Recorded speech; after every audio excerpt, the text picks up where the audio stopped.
ठीक आहे. आजचा आपला व्हिडिओ हा आयोनायझेशन पार्ट 3 वरती असणार आहे. ठीक आहे. पार्ट फर्स्ट मध्ये आपण काय बघितलेलं तर आयोनायझेशन एनर्जीची डेफिनेशन बघितली होती. ते डेफिनेशन काय होती? The energy required remove off electron from outer most shell is known as ionisation energy. त्याच्यानंतर आपला जो सब टॉपिक चाललेला तो कोणता होता? तो होता झेड इफेक्ट. म्हणजे आपला न्यूक्लियर आपल्या ऑर्बिटमध्ये किती इफेक्टिव्ह चार्ज दाखवतो तो आपण झेड इफेक्टिव्ह मार्फत फाइंड करत होतो. ठीक आहे. झेड इफेक्टिव्हचा फॉर्म्युला काय होता? आता झेड इफेक्टिव्हचा फॉर्म्युला होता झेड मायनस सिग्मा. झेड काय होता? आपला झेड होता आपला ॲटॉमिक नंबर आणि सिग्मा काय होता? Slater constant. ठीक आहे. आपण पार्ट 2 मध्ये सिग्मा म्हणजे स्लेटर कॉन्स्टंट आपण एन-एस आणि एन-पी ऑर्बिटलसाठी फाइंड करत होतो. आजचा हा आपला एन-डी आणि एन-एफ आणि लास्टला आपण पेरिफेरी ॲटमसाठी पेरिफेरी शेलसाठी आपण झेड इफेक्टिव्ह फाइंड करणार शिकणार आहोत. ठीक आहे. पहिल्यांदा आपण आपला पॉईंट लिहूया. Ionisation energy.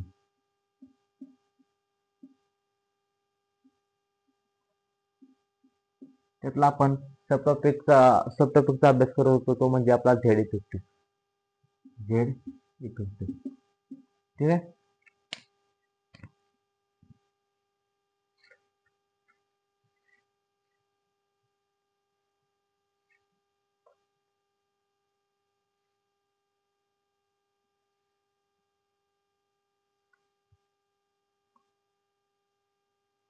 त्याच्यामध्ये आपण झेड इफेक्टिव्ह मध्ये आपण पहिल्यांदा for the calculation of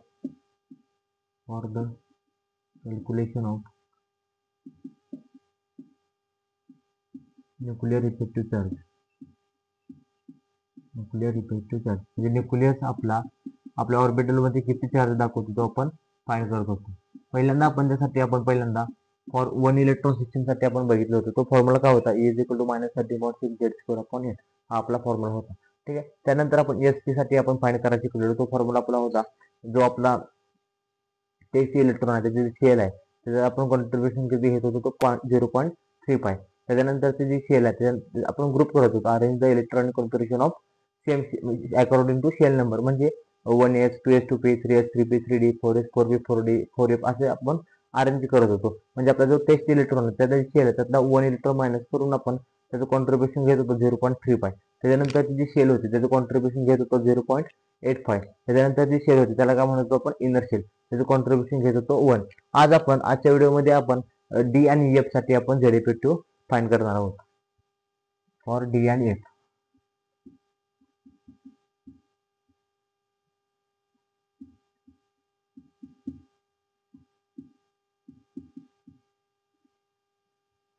D आणि एफ ऑर्बिटलसाठी आपण झेड इफेक्टिव्ह कसा फाइंड करायचा आपण ते आपण बघणार आहोत. ठीक आहे. हा आपला न्यूक्लियस आहे. ठीक आहे. पहिल्यांदा आपण त्याचं एक्सप्लेनेशन बघूया, त्यानंतर आपण त्याचा फॉर्म्युला बघूया, त्यानंतर आपण एक्झाम्पल बघूया. हे आपल्या शेल आहेत. ठीक आहे.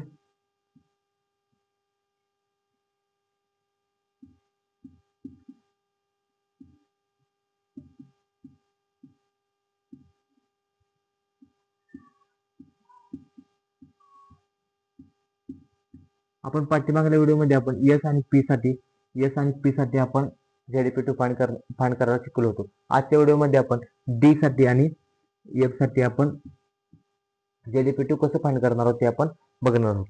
ह्या डायग्रामनुसार आपल्याला एक गोष्ट निदर्शनात येते ती म्हणजे डी आणि एफ मध्ये शिल्डिंग ही जास्त प्रमाणात होते. ठीक आहे. म्हणजे न्यूक्लियसचे डी आणि एफ ऑर्बिटल मध्ये डी आणि ऑर्बिटल पर्यंत न्यूक्लियर इफेक्टिव्ह चार्ज जाऊपर्यंत त्याचं शिल्डिंग जास्त प्रमाणात होते.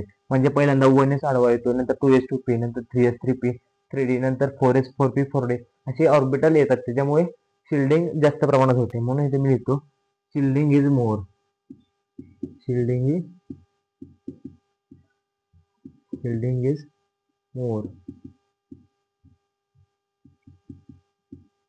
फॉर डी अँड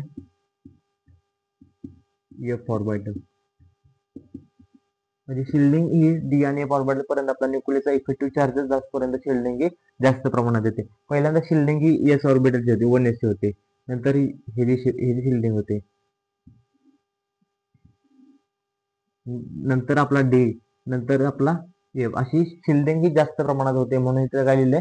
शिल्ड करतात म्हणजे न्यूक्लियसच्या डी आणि एफ ऑर्बिटल पर्यंत त्याच्या ऑर्बिटल जास्त आहेत. म्हणजे आता समजा हा 3s3p3d, हा 3s3p3d, त्याच्या समोरच 2s2p आहे, त्याच्या समोरच 1s आहे. त्याच्यामुळे न्यूक्लियसचा चार्ज येईपर्यंत त्याच्या बरोबर असे भिंत आहे. शिल्ड म्हणजे काय, भिंत असल्यामुळं न्यूक्लियसचा इफेक्टिव्ह चार्ज न्यूक्लियसचा इफेक्टिव्ह चार्ज हा जास्त हा कमी प्रमाणात पडत असतो. म्हणून मी काय पहिला पॉईंट काय लिहिला, shielding is more for D and F orbital. आता हे जे एक्झाम्पल आपण एस अँड पी साठी काय करत होतो, तर आपण जो आपला टेस्ट इलेक्ट्रॉन आहे, म्हणजे जो आपला आयोनाची एनर्जी काय म्हणते, आपला शेवटचा शेल मधला जो ऑर्बिटल आहे त्यातला जो इलेक्ट्रॉन आपल्याला बाहेर काढत असतो, म्हणजे त्यातला जो शेवटचा शेल आहे त्यातला इलेक्ट्रॉनचा आपण कॉन्ट्रीब्युशन घेत होतो 0.35, नंतर 0.85, नंतर इनर आपण कॉन्ट्रीब्युशन किती घेत होतो, तर 1 घेत होतो. आता डी आणि एफ साठी जरा थोडं डिफरंट आहे, ते आपण बघूया. स्लेटर कॉन्स्टंट हा डी आणि एफ साठी जरा डिफरंट आपण फाइंड करत असतो.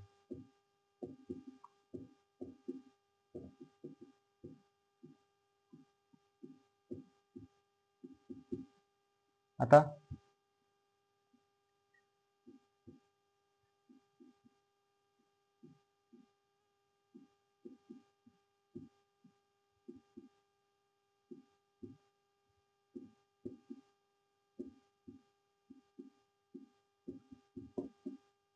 आपल्याला हा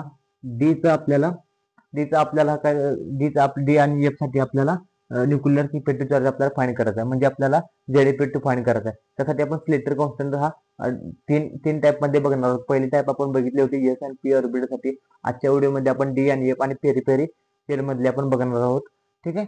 आता डी मध्ये आता तुम्हाला समजा हा न्यूक्लियस आहे, म्हणजे तुम्हाला पहिला पॉईंट परत एकदा सांगू, हा न्यूक्लियस आहे. हा न्यूक्लियसचा चार्ज इथपर्यंत पोहोचतो. हे जे ऑर्बिटल आहेत ते आडवे येतात, म्हणून इथे शिल्डिंग जास्त प्रमाणात होते. ठीक आहे. हा झाला पहिला पॉईंट. आता आपण कॉन्ट्रीब्युशन एस एन पी साठी कसं घेत होतो, तर आपलं टेस्ट इलेक्ट्रॉनचं कॉन्ट्रीब्युशन 0.35, नंतर 0.85, नंतर 1. आता इथं जरा डिफरंट आहे. म्हणजे काय, आपला हा टेस्ट इलेक्ट्रॉन आहे, बरोबर. हा आपला टेस्ट इलेक्ट्रॉन आहे, हा असू द्या, नंतर हा एफ मधला असू द्या. आपण म्हणजे एक्झाम्पल साठी हा डी मधला घेतात. 3d10 मधला आपला टेस्ट इलेक्ट्रॉन आहे. म्हणजे इथला जो 1 इलेक्ट्रॉन आपल्याला बाहेर काढायचा आहे, म्हणजे इथं n-1, म्हणजे डी मध्ये जेवढे आहेत डी 10-1 याचं कॉन्ट्रीब्युशन किती घ्यायचं आहे, याचं कॉन्ट्रीब्युशन आपल्याला 0.35 घ्यायचं आहे. याचं आपल्याला कॉन्ट्रीब्युशन 0.35 घ्यायचं आहे. आणि जे राहिलेले जे आहेत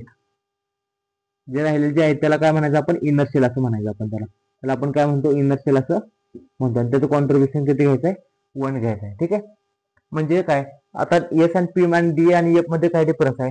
आपण एस आणि पी मध्ये काय, आपलं टेस्ट इलेक्ट्रॉनचं शेल आहे, त्याच्यातला एक इलेक्ट्रॉन मायनस करून त्याचं कॉन्ट्रीब्युशन काय करत होतो, 0.35 घेत होतो. नंतर त्याची आपण इलेक्ट्रॉन कॉन्फिगरेशनची अरेंजमेंट करत होतो due to the according to the shell number नुसार. म्हणजे 2s चे वेगळे, 1s चे वेगळे, 3s चे वेगळे. म्हणजे 2s त्याच्या साईडचा जो आहे त्याचं कॉन्ट्रीब्युशन आपण 0.85 घेत होतो, आणि शेवटचा जो राहिलेला होता त्याचं कॉन्ट्रीब्युशन आपण 1 घेत होतो. पण हे जरा डिफरंट आहे. तर काय डिफरंट आहे, जर आपण डी आणि एफ साठी करत होतो, डी आपल्याला 3d हा आपला काय असणार आहे, टेस्ट इलेक्ट्रॉन शेल असणार. त्यातनं एक इलेक्ट्रॉन मायनस करून त्याचं कॉन्ट्रीब्युशन आपण घ्यायचं 0.35, आणि राहिलेलं जे इनर शेल आहे त्याचं कॉन्ट्रीब्युशन काय घ्यायचं, 1. असं आपण हे महत्वाचं आहे. हा आपला झाला फॉर्म्युला झाला आपला. हा आपला काय झाला फॉर्म्युला. म्हणजे टेस्ट इलेक्ट्रॉनचं कॉन्ट्रीब्युशन घ्यायचं 0.35, आणि राहिलेले जे सगळे आहेत त्याचं काय घ्यायचं, कॉन्ट्रीब्युशन घ्यायचं 1. ठीक आहे. हा झाला फर्स्ट पार्ट. आता आपण एक्झाम्पल नुसार आपण याचा जेड इफेक्टिव्ह फाइंड करूया.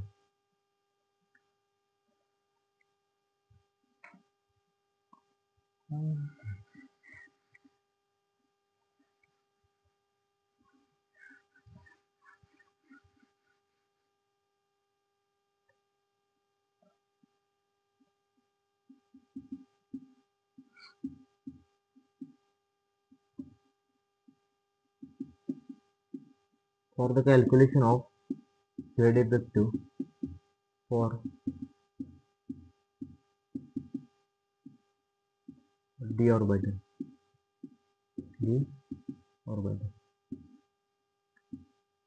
1s2, 2s2, 2p6, 3s2, 3p6, 3d10, 2, 2, 4, 10, 18, 28, 4s2. आपल्याला ह्याचं काय करायचं आहे, आपल्याला झेड इफेक्टिव्ह आपल्याला फाइंड करायचं आहे. ठीक आहे. आता हा झाला आपला टेस्ट इलेक्ट्रॉन, बरोबर. हा झाला आपला टेस्ट इलेक्ट्रॉन म्हणजे यातला आपल्याला एक इलेक्ट्रॉन मायनस करायचा आहे. बरोबर, मी स्लेटर कॉन्स्टंटचा फॉर्म्युला लिहितो. n-1 into 0.35 plus inner shell into 1. हा झाला आपला स्लेटर कॉन्स्टंटचा फॉर्म्युला फॉर डी आणि एफ ऑर्बिटल साठी. आता एन किती आपला 10 आहे. 9 into 0.35 प्लस 2 to 4 10 12 18. हा आपला झाला स्लेटर कॉन्स्टंट. आपला झेड इफेक्टिव्हचा फॉर्म्युला काय आहे? झेड इफेक्टिव्हचा फॉर्म्युला आहे झेड मायनस सिग्मा. झेड काय आहे आपला? झेड आहे आपला 30 मायनस सिग्मा आणि आपला येणार तो झेड इफेक्टिव्ह. हा झाला फॉर्म्युला फॉर स्लेटर कॉन्स्टंटचा फॉर्म्युला झाला फॉर डी आणि एफ ऑर्बिटल साठी झाला. ठीक आहे, डी आणि एफ ऑर्बिटल साठी झाला. आता आपण हा स्लेटर कॉन्स्टंट फाइंड करूया.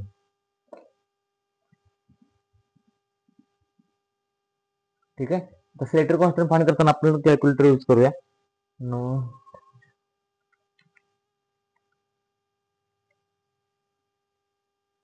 आन्सर आला आपला 21.50.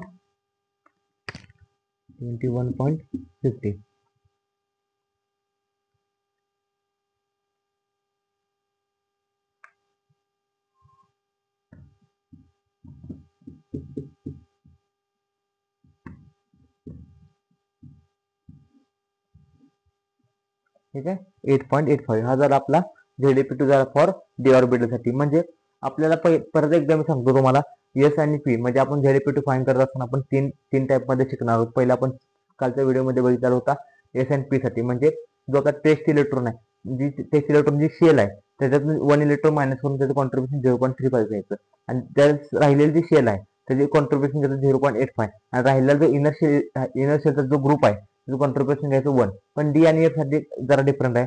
डी आणि एफ साठी काय करायचं, जो आपला डी म्हणजे डी मधला सिरीज मधला 3D मधला जो 1 इलेक्ट्रॉन आपल्याला टेस्ट इलेक्ट्रॉन म्हणजे तो इलेक्ट्रॉन आपल्याला बाहेर करायचा, म्हणजे त्याचा n-1 त्याचं कॉन्ट्रीब्युशन घ्यायचं 0.35 आणि राहिलेला जो ग्रुप आहे त्याला काय म्हणायचं आपण इनर शेल, त्याचं कॉन्ट्रीब्युशन घ्यायचं 1.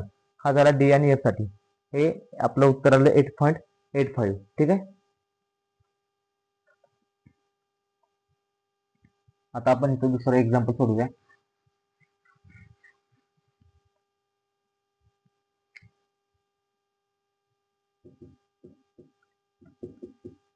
आता आपण निकेलचा आपण झेडपी2 फाइंड करायचा आहे. आपल्याला पहिल्यांदा पहिली स्टेप आपली काय आहे, इलेक्ट्रॉन कॉन्फिगरेशन आपल्याला लिहायचं.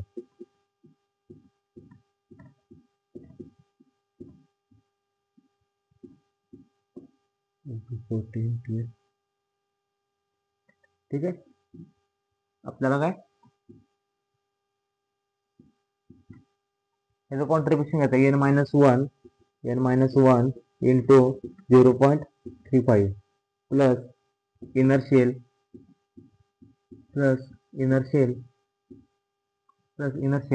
into 1. 7 into 8 minus 1 7 into 0.35 plus 2 to 4 10 12 18. हा झाला स्लेटर कॉन्स्टंट आपला. आणि झेड इफेक्टिव्हचा फॉर्म्युला काय आहे, झेड मायनस सिग्मा. 28 मायनस हा झाला आपला. त्याचा आपण आता आन्सर फाइंड करूया. 7 into 0.35 plus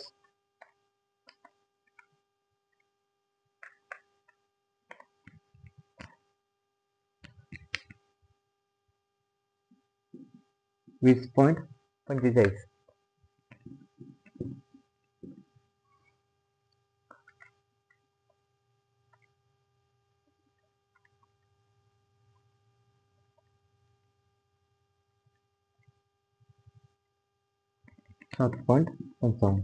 खूप सोपी पद्धत आहे. आपण तुम्हाला खूप सोप्या पद्धतीने मी आपल्या व्हिडिओमध्ये झेडपी2 फाइंड करायला शिकवलं आहे.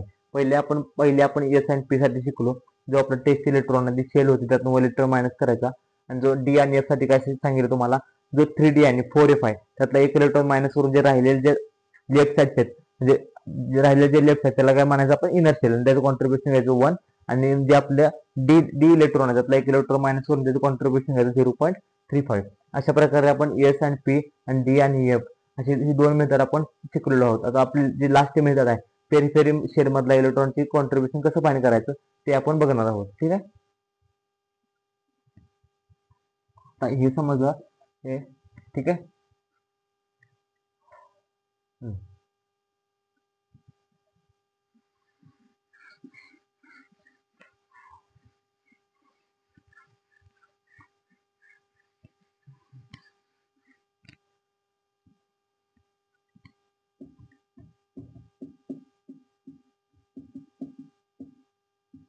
आपला जो पॉइंट चालू आहे आयोनायझेशन एनर्जी, त्याच्यातला सब टॉपिक आहे झेड इफेक्टिव्ह. त्यातला आपण पहिला एस अँड पी साठी N S and N P ऑर्बिटलची मेथड शिकलो आहोत. दुसरी मेथड आहे आपली N D and N F, ही मेथड आपली झाली. शेवटची आहे ती म्हणजे पेरिफेरी. पेरिफेरी आता पेरिफेरी शेल ही कन्सेप्ट काय आहे, तर तुम्हाला मी सांगितलं होतं, म्हणजे आपला जो न्यूक्लियस असतो हा आपला न्यूक्लियस आहे, हा आपला न्यूक्लियस आहे आणि हा आपल्याला काय असतात, हा आपल्या शेल असतात. 1s 2s 2p 3s 3p आणि 3d. ठीक आहे, हा आपला न्यूक्लियसचा आपला हा काय चार्ज आपला तो आपण कॅल्क्युलेट करत असतो. ठीक आहे, मी आतापर्यंत तुम्हाला काय शिकवलं तर स्पेसिफिक म्हणजे एस साठी कशी फाइंड करायची, पी साठी कशी फाइंड करायची ही आपल्याला शिकवली, डी साठी फाइंड करायची, एफ साठी फाइंड करायची. पण जी आपली ही शेल आहे म्हणजे ही शेवटची शेल आहे आपली, म्हणजे ही ह्या शेलला काय म्हणणार आपण, पेरिफेरी शेल म्हणणार आपण ह्याला.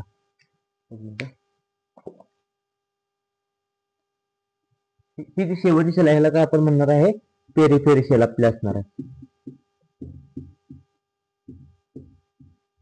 आणि ह्याच्यामध्ये शिल्डिंग पण जास्त प्रमाणात तुम्ही लिहितो मोर शिल्डिंग असते, म्हणजे शेवटची शेल असल्यामुळे त्याला एस अँड पी ऑर्बिटल मध्ये येत असतात, 1s ऑर्बिटल येत असतात. अशा प्रकारे तिथं शिल्डिंगचं प्रमाण हा मोर शिल्डिंग असते, म्हणजे शिल्डिंग मोर प्रमाणात असते, शिल्डिंग ही जास्त प्रमाणात असते. ठीक आहे, मी तुम्हाला काय शिकवलं म्हणजे एस म्हणजे स्पेसिफिक एस साठी शिकवलं, पी साठी शिकवलं आणि डी साठी शिकवलं. पण ही शेवटची शेल आहे, ह्याचं आपल्याला कॉन्ट्रीब्युशन हे जे कसं इलेक्ट्रॉन आपल्याला ह्याचं आपल्याला झेडपीटू कसं फाइंड करायचं ते आपण शिकणार आहोत. म्हणजे पहिल्यांदा मी तुम्हाला म्हणजे स्पेसिफिक एस साठी शिकवलं होतं, बरोबर.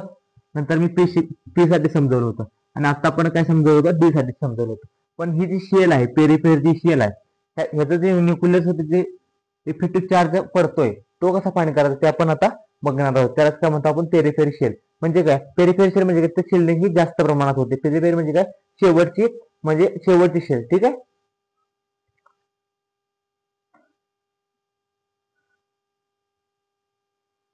ठीक आहे, मी लिहितो इन केस ऑफ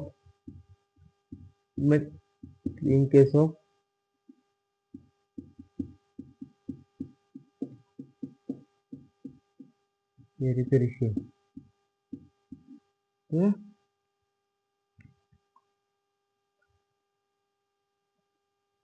आपण पेरिफेरी शेलला काय म्हणतो, डेड शेल सुद्धा असं म्हणतो. डेड शेल सुद्धा आपण त्याला, all electrons are in dead shell म्हणजे शेवटची शेल, डेड शेल. आणि त्याला काय म्हणतो आपण इथं, मोर शिल्डिंग. शिल्डिंग, ठीक आहे. आपल्याला हा पहिल्यांदा आपले जे आपला जो झेडपीटीचा आपला जो पॉईंट झाला त्याच्यामध्ये आपण एस आणि पी साठी आपली कन्सेप्ट झाली, डी आणि एफ साठी आपली कन्सेप्ट झाली. आणि आता जे चालू आहे ते आपली कोणती चालू आहे, फॉर पेरिफेरी साठी आपल्याला पेरिफेरी शेल म्हणजे काय, जी शेवटची शेल म्हणजे शेवटच्या शेल मध्ये जे इलेक्ट्रॉन आहेत एस पी डी एफ आपण काय फाइंड करत होतो, एस साठी म्हणजे स्पेसिफिक एस साठी फाइंड करत होतो. नंतर आपण डी साठी फाइंड करायला शिकलो, नंतर आपण एफ साठी फाइंड करायला शिकलो. पण एस पी डी हे जे 3 ऑर्बिटल आहेत त्याच्यावर जे न्यूक्लियसचा इफेक्टिव्ह चार्ज पडतोय, म्हणजे जे आपल्या डेड शेल वरती जो न्यूक्लियसचा इफेक्टिव्ह चार्ज न्यूक्लियसचा जो इफेक्टिव्ह चार्ज पडतो तो कसा फाइंड करायचा तो आपण आता आपण बघणार आहोत. ठीक आहे,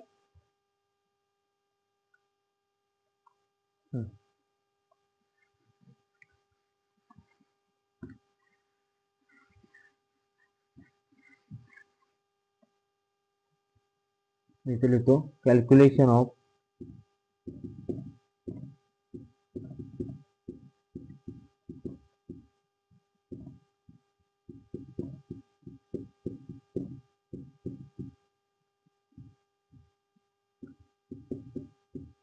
आता जर आपल्याला पहिली कन्सेप्ट काय समजली, जे आपली शेवटची शेल आहे म्हणजे पेरी जी डेड शेल आहे त्यातले ऑल इलेक्ट्रॉन आपल्याला पहिल्यांदा काय काउंट करावं लागते.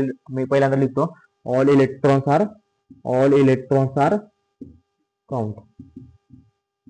ऑल इलेक्ट्रॉन्स आर काउंट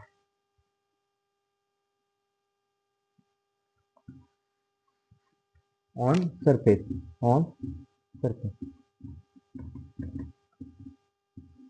हे झाले एक्सप्लेनेशन ऑफ पेरिफेरल शेल. आता आपण एक एक्झाम्पल घेऊया म्हणजे आपल्याला डेरिव्हेटिव्ह कसं फाइंड करायचं हे आपल्याला समजेल.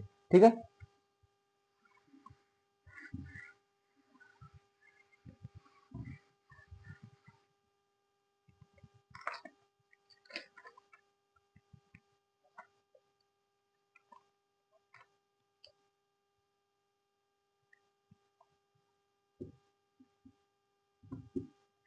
Calculation of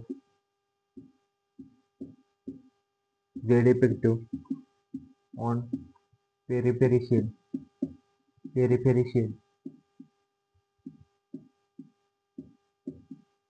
for nitrogen. एक मिनिट.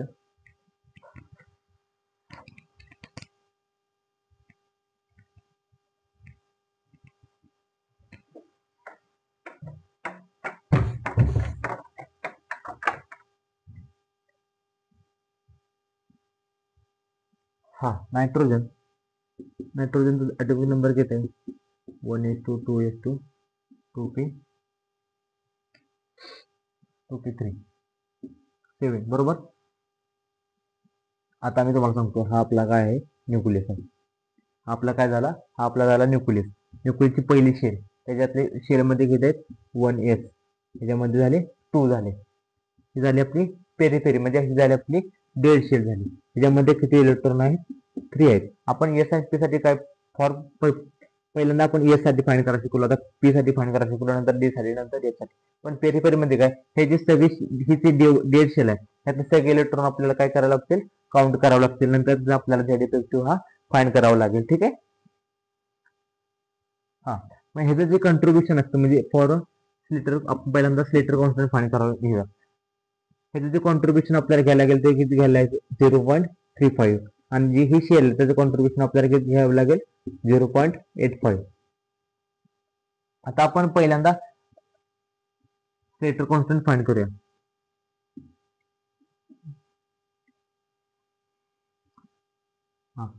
आता ह्यातला एक इलेक्ट्रॉन आपला काय टेस्ट इलेक्ट्रॉन म्हणजे 1 इलेक्ट्रॉन आपल्या इथं काय रिमूव्ह करावं लागेल.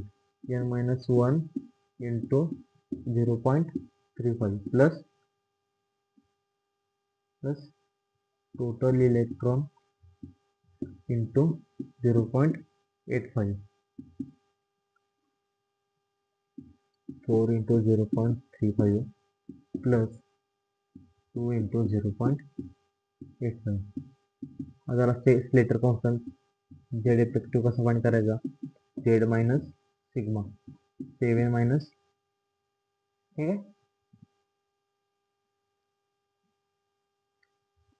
नाही इथे जरा हे होते तर 5 येणार. आपल्याला टोटल इलेक्ट्रॉन काउंट करावं लागतील ना आपल्या पेरिफेरी मध्ये सगळे इलेक्ट्रॉन आपल्या इथे काउंट होतील.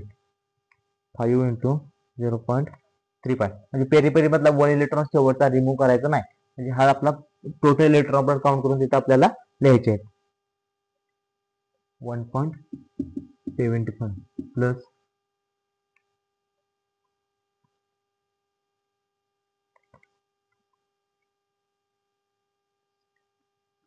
1.7 3.45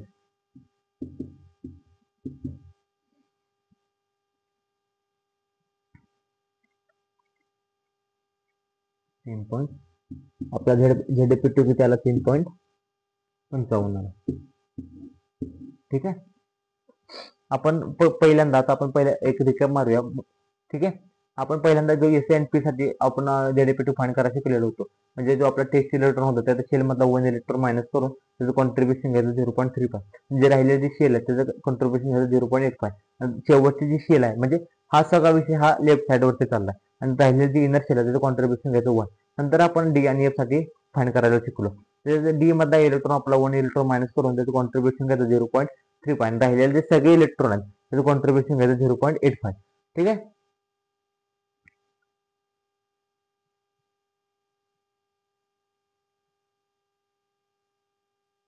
नाही, जे राहिलेले जे सगळे इनर शेल आहे त्याचं डी आणि एफ साठी काय आपण डी आणि एफ ऑर्बिट मध्ये 1 इलेक्ट्रॉन मायनस करून त्याचं कॉन्ट्रीब्युशन घ्यायचं 0.35 आणि राहिलेले जे सगळे इलेक्ट्रॉन इनर शेल त्याचं कॉन्ट्रीब्युशन घ्यायचं 1 आणि पेरिफेरी मध्ये शेवटची आपली डेड शेल आहे त्याचे सगळे इलेक्ट्रॉन काउंट करून त्याचं कॉन्ट्रीब्युशन घ्यायचं 0.35 आणि राहिलेले जे शेल आहे त्याचं कॉन्ट्रीब्युशन घ्यायचं 0.85. ठीक आहे. आता मी तुम्हाला आपण जे पहिल्यापासून जे शिकलोय ते आपण आता मी ते लिहितो. Z effective for NS NP for ND NH. आता इथे आपण फॉर पेरिफेरी डेड शेल. ठीक आहे, डेड शेल.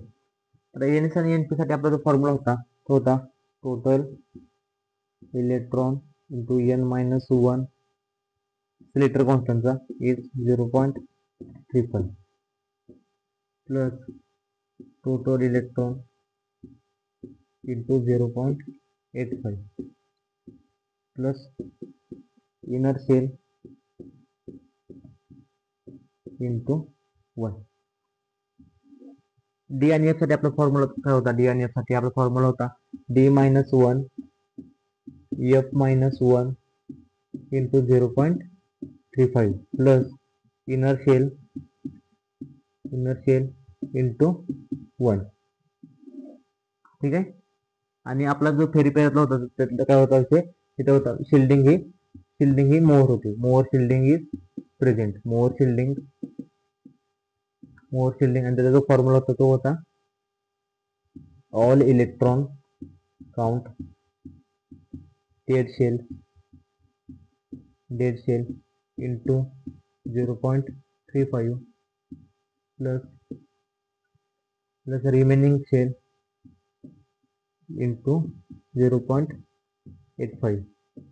हे झाले आपले ओव्हरव्ह्यू फॉर्म्युले झाले आपले NS आणि NP, ND आणि NF आणि डेड शेल मधले. ठीक आहे, क्रॉस चेक करू आपण.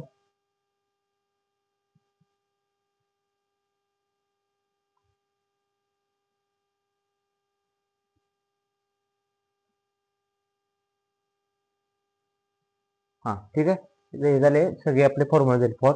आता आपला झेड इफेक्टिव्ह आपला हा झेड इफेक्टिव्ह आपला सब टॉपिक आपला हा इथे समाप्त होतोय. ठीक आहे, पण आता आपण शेवटला जाता एक एक्सेप्शन बघून जायचं आहे. ती एक्सेप्शन खूप महत्वाची आहे हेलियम साठी. ते एक्सेप्शन आपण इथे बघायचे आहे. पण एक रिकॅप मारूया आपण आतापर्यंत आपण जे काही शिकवलं त्यावरती.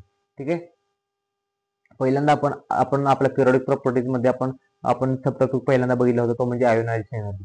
त्याची definition the energy required remove off electron from outermost shell is known as ionisation energy. नंतर आपण न्यूक्लियसचा जो इफेक्टिव्ह चार्ज पडतोय त्यालाच काय म्हणतो आपण? Z effective. ठीक आहे, आपण झेड इफेक्टिव्ह फाइंड करायला शिकलो होतो. म्हणजे पहिल्यांदा शिकलो आपण NS NP साठी, परत शिकलो ND आणि NF साठी आणि परत शिकलो डेड शेल साठी. पण हा काय शिकलो? कारण आपला जो फॉर्म्युला होता 1 इलेक्ट्रॉन सिस्टम साठी तो मल्टी इलेक्ट्रॉन सिस्टम साठी व्हॅलिड नव्हता. का नव्हता? कारण 1 इलेक्ट्रॉन सिस्टम साठी जर न्यूक्लियस आणि जे ऑर्बिटल होते आपले NS NP ND ते सेम एनर्जी होते. पण जसे मल्टी इलेक्ट्रॉन येतील तर जसे न्यूक्लियसच्या बरोबर S आला, नंतर साईडला P आला, नंतर D आला, नंतर आणि F आला. म्हणून न्यूक्लियसचा जो इफेक्टिव्ह चार्ज हा एस वरती जास्त पडायला लागला आणि F वरती हा झेड इफेक्टिव्ह कमी पडायला लागला. त्याचं कारण काय? कारण P, D आणि S तर शिल्डिंग झाल्यामुळे झेड इफेक्टिव्ह तिथे F वरती कमी झाला. ठीक आहे, आता आपण एक एक्सेप्शन बघूया आणि आपला हा झेड इफेक्टिव्हचा पूर्ण टॉपिक आपला इथे हा समाप्त होतो. ही एक्सेप्शन खूप महत्वाची आहे कारण एक्झाम मध्ये कधी पण येऊ शकतं. ठीक आहे,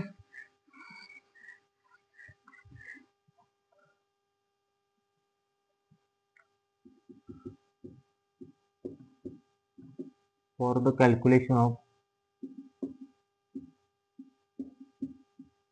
झेड इफेक्टिव्ह फॉर हेलियम. हेलियमचा झेड ॲटॉमिक नंबर किती आहे? 2 आहे. हा झाला आपला न्यूक्लियस. ठीक आहे, आपल्या तिथे 2 इलेक्ट्रॉन असणार आहे. ठीक आहे, आता आपल्याला झेड इफेक्टिव्ह फाइंड करायचं. झेड इफेक्टिव्ह आपल्याला फाइंड करायचं. त्याचा फॉर्म्युला काय आहे? Z minus sigma. आपल्याला पहिल्यांदा स्लिटर कॉन्स्टंट फाइंड करावं लागेल. ठीक आहे, आता हा आपला काय आहे? Test electron. ठीक आहे, आता राहिला जो इलेक्ट्रॉन म्हणजे हा इलेक्ट्रॉन N-1 राहिला किती? N-1 राहिला आपला इलेक्ट्रॉन 1. आपण कॉन्ट्रीब्युशन किती घेतो 0.35 घेतो. 0.35 घेतो. आपला स्लेटर आला 0.35. Z minus 2 minus 0.35. आपला आला 1.67. 1.65. ठीक आहे. पण हे रॉंग आहे. ठीक आहे. कारण ते एक एक्सेप्शन आहे. एक्सेप्शन ते एकदम हेलियमचं एक्सेप्शन एक्झाम मध्ये येऊ शकतं. कारण इथे जे कॉन्ट्रीब्युशन घेतले फक्त हेलियमसाठी, दुसऱ्या कोणत्याही एलिमेंटसाठी एक्सेप्शन नाही. फक्त हेलियमसाठी हे एक्सेप्शन आहे. तिथे जे आपण कॉन्ट्रीब्युशन घेतलं 0.35, हे 0.35 आपण इथं 0.35 कॉन्ट्रीब्युशन घ्यायचं नाही. फक्त हेलियमसाठी आहे. दुसऱ्या कोणत्याही एलिमेंटसाठी हे एक्सेप्शन नाही. फक्त हेलियमसाठी आहे. हेलियमचा जर एक्झाम मध्ये प्रश्न आला आणि ते एक्सेप्शन आहे तिथे आपण कॉन्ट्रीब्युशन 0.35 घ्यायचं नाही. ठीक आहे. त्याचे एक्सेप्शन असं आहे सिग्मा. आपला इलेक्ट्रॉन किती आहे 1 आहे. 1 इलेक्ट्रॉन आपला टेस्ट इलेक्ट्रॉन 1 इलेक्ट्रॉन बाहेर फेकला. राहिला किती 1. टोटल इलेक्ट्रॉन होते 2. 1 electron test electron, 1 electron minus झाला. बरोबर 1 इलेक्ट्रॉन राहिला. आणि आपण जो कॉन्ट्रीब्युशन घेत असतो 0.35 ते घ्यायचं नाही. फक्त हेलियमसाठी घ्यायचं नाही. ते हेलियमसाठी किती घ्यायचं तर ते कॉन्ट्रीब्युशन घ्यायचं 0.30 घ्यायचं. आणि आपलं उत्तर आलं 0.30. आणि आपला झेड इफेक्टिव्ह काय आला झेड मायनस सिग्मा 2 मायनस 0.30 1.7. हे आपलं बरोबर उत्तर आहे 1.7. हे रॉंग आहे. ठीक आहे. मग इथे लिहितो फक्त हेलियमसाठी वापरायचं नाही. कॉन्ट्रीब्युशन वापरायचं नाही. 0.35. हेलियमसाठी किती वापरायचं 0.30. ठीक आहे. हे आपलं आन्सर आलं. झेड इफेक्टिव्ह द्यायला 1.7 आला. इथेच आपला पिरियडिक प्रॉपर्टीज मधला झेड इफेक्टिव्ह हा पॉइंट संपतो. ठीक आहे. धन्यवाद.